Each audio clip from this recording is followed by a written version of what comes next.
কোনো ব্যক্তি ছেলে সন্তান না থাকলে, শুধুমাত্র মেয়ে সন্তান থাকলে তার সম্পত্তি ভাইয়ের ছেলেরা কত অংশ পাবে, এটা নিয়ে একটা বিভ্রান্তি মন্তব্য থাকে। অনেক সময় ওই ভদ্রলোক মারা গেল, মারা যাওয়ার পরে এই সম্পত্তি ভাগ বটরা করতে যা খুব কষ্ট হয়।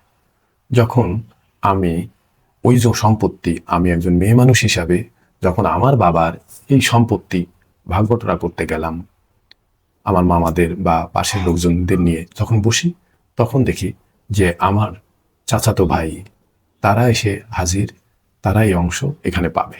কত অংশ পাবে? সম্পূর্ণ পাবো বা অল্প একটু পাবো, বা মেয়ে মানুষ বাড়ির জায়গা দেওয়া যাবে না, বাড়ির ভিতর পাবে কেন, ওদেরকে মাঠে দিব, বিলে দিব, বা ওদের এক সাইডটা দিব, ওরা গোরস্থানে পাবে না। মানে বিভিন্ন প্রকারের গল্প শুরু হয়ে যায়। তখন বিভিন্ন সমস্যা সৃষ্টি হয়। এমনকি ওনারা বলে এরকম যে ও তো অনেক আছে, ওকে তো অনেক জায়গায় বিয়ে দিয়ে দিচ্ছে, চাচা থাকতে অনেক কিছু দিয়ে গেছে তাদেরকে, এই সম্পত্তি তাদের লাগবে কেন? এরকম বিভিন্ন প্রকারের বিচার সালিসি এটা নিয়ে মারামারি পর্যন্ত হয়।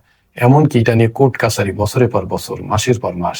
আমারই এক চাচা এবং তার চাচাতো ভাইদের নিয়ে, ফুফু নিয়ে, এইভাবেই দীর্ঘদিন 40-45 বছর এই কেস মামলা চলতেই আছে।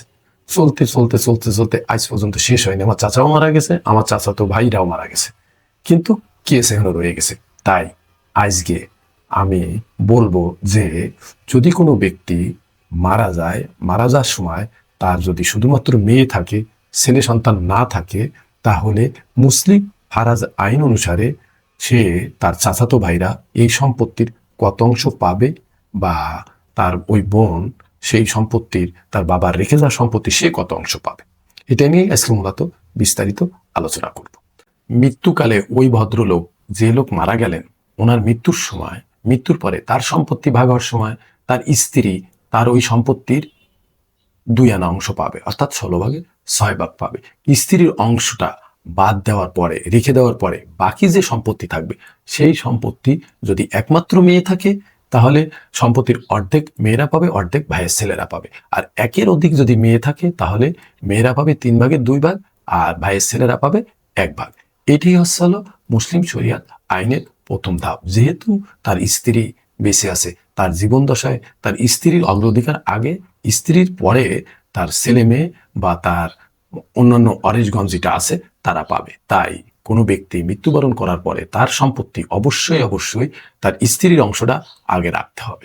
তারপরে যে অংশটা থাকবে, সে অংশটা তার অন্যান্য অরেস যারা আছে, সে অরেসটা তার ভাগ পাবে। অর্থাৎ মুসলিম শরিয়াত আইন অনুসারে স্ত্রী পালো, তারপরে তার মেয়েরা পালো, মেয়েরা পাওয়ার পরে যে অংশ থাকলো তার ভাইয়ের ছেলেরা পালো। একে মুসলিম শরিয়াত আইন অনুসারে আসাবা বলা হয়। আসাবা অংশ তারা পাবে।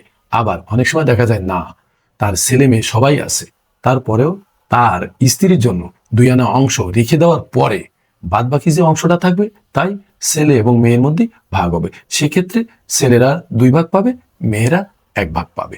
অবশ্যই তার স্ত্রী এই সম্পত্তি পাবে।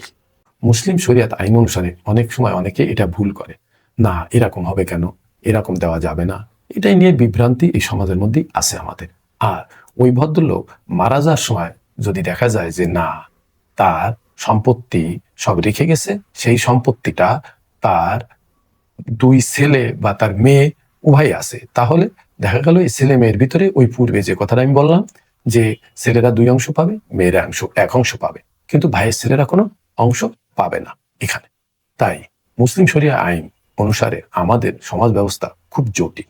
এই জটিল সমাজ ব্যবস্থাতে পেয়ে আসে অনেকে মনে করে কি যে না, আমার তো মারা গেছে যাওয়ার পরে আমি যে মেয়ে, আমার একটা ছেলে আছে, তাহলে আমার চাচাতো ভাইরা সম্পত্তি পাবে না, অর্থাৎ ওই ভদ্রলোকের নাতি আছে বলে সম্পত্তি পাবে না। এটা ভুল ধারণা। না, এটা হচ্ছে নিম্নগতি, ঊর্ধ্বগতি না। তাই এই মুসলিম শরিয়া আইন অনুসারে এটা অবশ্যই পাবে। আবার ওই ভদ্রলোক মারা যাওয়ার পরে যদি তার বাবা বেঁচে থাকে বা মা বেঁচে থাকে, তাহলে তার ছেলে মেয়েরা ওই সম্পত্তি পাবে কিনা। একসময় একটা আইন ছিল যে দাদা বেঁচে থাকা অবস্থায় যদি কারো বাবা মারা যায়, তাহলে তার ছেলে মেয়েরা ওই অংশ আর পাবে না। কিন্তু 1961 সালে এই আইনটা সংশোধন করে এতিমদের সম্পদ যাতে পায় তার জন্য নতুন একটা আইন পাশ করে। সেই আইনটা হচ্ছে এই যে না, বাবা মারা গেছে কিন্তু দাদা বেঁচে আছে, তারপরে দাদা মারা গেল, দাদা মারা যাওয়ার পর ওই সম্পত্তি অবশ্যই এই এতিম বাচ্চারা পাবে। কারণ মুসলিম শরিয়াত আইন অনুসারে পরবর্তীতে দেখা গেল যে এতিম বাচ্চাদের সম্পদ কেন পাবে না? এতিম বাচ্চা, এদের সম্পত্তি যদি না থাকে তাহলে এরা কোথায় যাবে? তাই ওই সময় আমলে গভর্নমেন্ট এই 1961 সালে নতুন করে একটা আইন পাশ করলো যে না, বাবা মারা গেলে দাদা বেঁচে থাকলে পরবর্তীতে যদি দাদা মারা যায় তাহলে এই সম্পত্তি কেন তার মেয়েরা বা তার ছেলেরা পাবে না? অবশ্যই পাবে। এটা মুসলিম শরিয়া আইন অনুসারে সংশোধন করে নতুন করে এই আইনটা পাশ করা যে না, দাদা বেঁচে থাকা অবস্থায় যদি তার বাবা মারা যায় তাহলেও তারা এই সম্পত্তি পাবে, তাতে কোনো সন্দেহ নাই। এবং অনেক সময় দেখা যায় মুসলিম আইনে আর একটা ব্যাপার আছে, যেটা অনেক সময় তার ছেলেটা অবাধ্য বা ছেলেটার পরে কোনোভাবে রাগ করে বাবা তাদেরকে ত্যায্য করে দিল, তাহলে ত্যায্যপুত্র সন্তান কি তার সম্পত্তি মারা যাওয়ার পরে, তার বাবা মারা যাওয়ার পরে সম্পত্তি পাবে? অবশ্যই পাবে।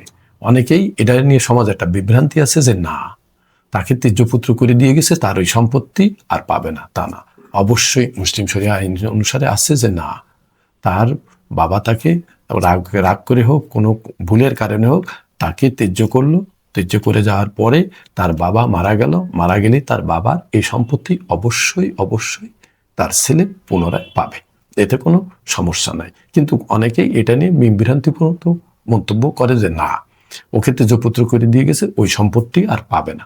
তবে অনেক ক্ষেত্রে আছে, যদি বাবা ওই সম্পদ তার অন্যান্য ছেলেদের নামে রেজিস্ট্রি করে দিয়ে যায়, উইল করে দিয়ে যায়, তাহলে ওই ছেলে আর এই সম্পত্তি পাবে না।